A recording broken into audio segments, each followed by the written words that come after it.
Hello, Julie from Technique Tuesday here again with a coloring video. Today I'm working with Dani the Deer, the new Animal House stamp for this month. I'll be working with Distress inks, coloring her in, leaving her spots white, and adding a background so she looks like she's in a snowscape. So today I have a paper towel, a water brush, a pencil, an acrylic block to use as a palette, and a variety of Distress inks. I'm going to start with Rusty Hinge, Vintage Photo, Fired Brick, and Tattered Rose. And it turns out I only need 2 of these blocks, so this can go away. And I start again with a tiny bit of black soot and Weathered Wood, which will be one of my background colors. Stormy Sky for a bit of depth in the sky, and then Iced Spruce for a couple of little tiny spots of color in the trees. My image is stamped on Canson watercolor paper with a quick-drying waterproof ink. Okay, so I'm going to start this project with a water wash. In order to keep these spots white, I'm going to add a water wash very carefully around them. It's just going to involve tracing around them carefully. If you're doing this under a strong light, you can move and tilt your head so that you can see where the water has gone on the paper. If you don't have a strong light, you can use the tiniest bit of color in your water. You don't want a lot, and you want something that's close to what you're going to be using for the piece, so it's just so you can see where your water is. I'm going to grab a little color here, and it's going to go in fairly easily. You can just sort of dot in around here, and it should spread through the water washed bits.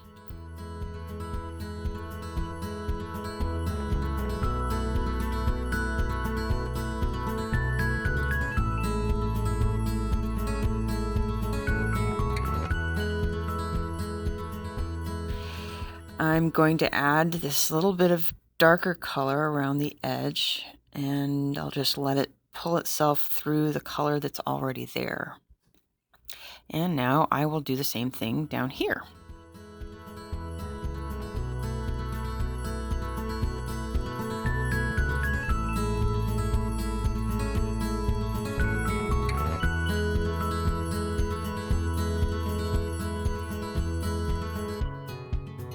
I'm going to spread water through the rest of the section before adding color.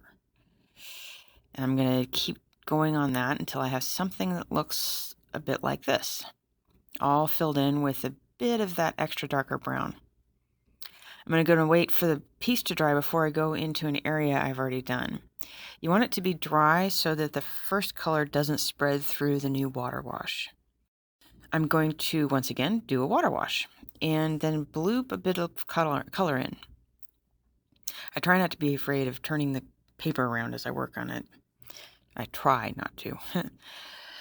Putting the color into tiny areas like the antlers here is really just about patience and remembering to go slow and be careful.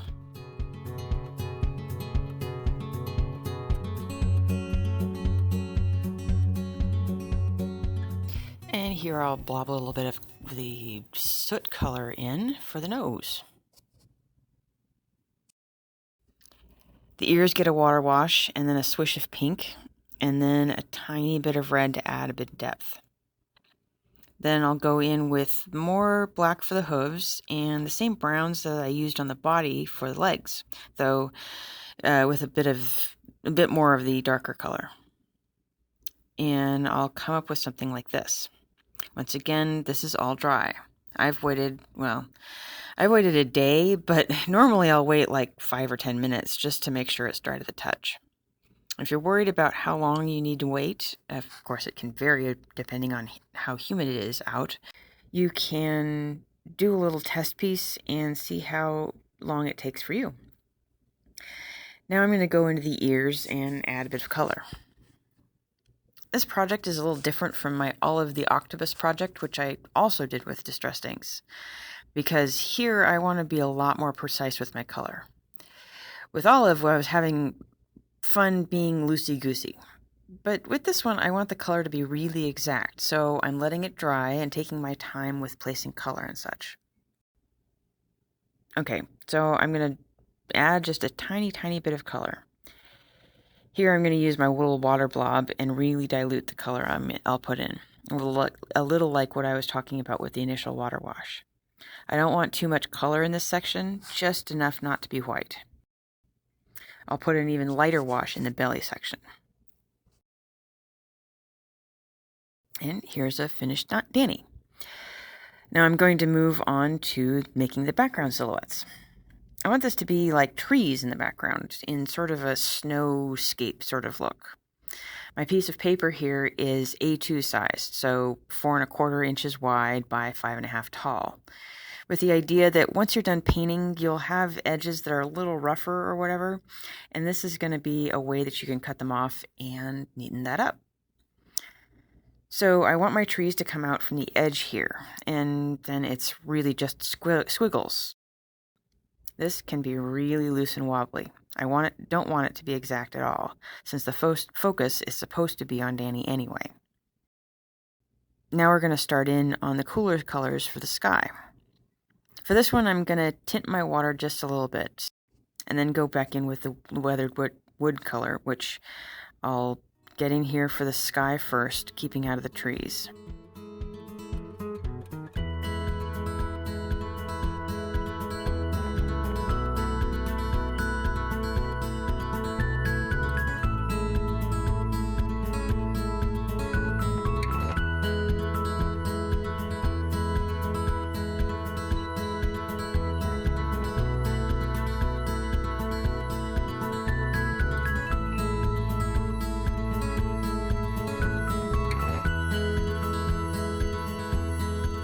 Once I'm done with that, I'll go back in with a little bit of this extra blue, this stormy sky color, for just a little extra depth and to make it a little less dreary.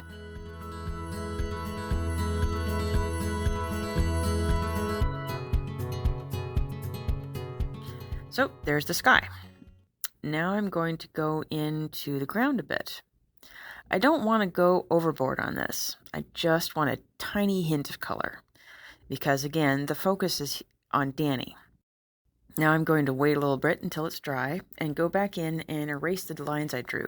And now I'll go back in with a little green to add a few tiny details to the trees.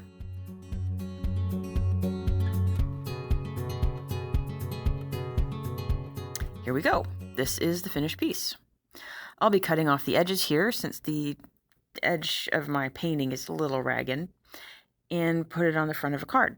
I'll put a sentiment on it somewhere, and Bob's your uncle. Anyway, I hope you enjoyed watching and learned something you can use. Have a great day.